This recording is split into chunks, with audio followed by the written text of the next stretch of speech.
Scooty రాదు అసలు. కొంచెం రోడ్ ఫియర్ ఉండే.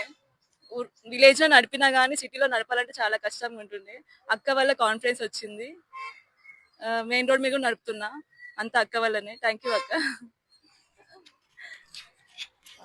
హలో, యాక్చువల్లీ నాకు డ్రైవింగ్ రాదు అండ్ సైకిల్ కూడా నేను ఎప్పుడు డ్రైవ్ చేయలేదు అండ్ ఎప్పుడు ఏ గేమ్స్ కూడా ఆడలేదు. I was very feared.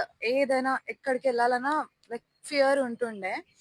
ఇక్కడికి వచ్చిన తర్వాత డ్రైవింగ్ స్టార్ట్ చేశాక నాకు అక్క వల్ల ధైర్యం వచ్చింది. లైక్ ఎట్లా డ్రైవ్ చేయాలి ఏంటి అంతా అర్థమైంది. థ్యాంక్ యూ సో మచ్ అక్క.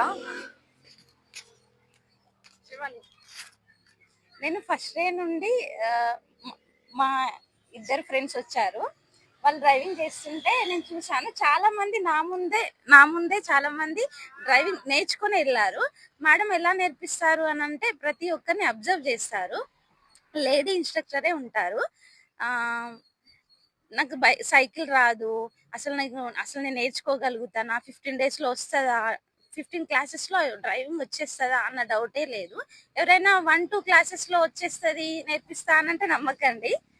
మీరు ఇక్కడికి వచ్చిన వాళ్ళు మా ఫీడ్బ్యాక్ కాకుండా తనతోని ఫస్ట్ డెమో ఇస్తారు. ఆ డెమో చూసి మీకు నచ్చితే నేర్చుకోండి. Thank you for Ganesh driving school. Thank you.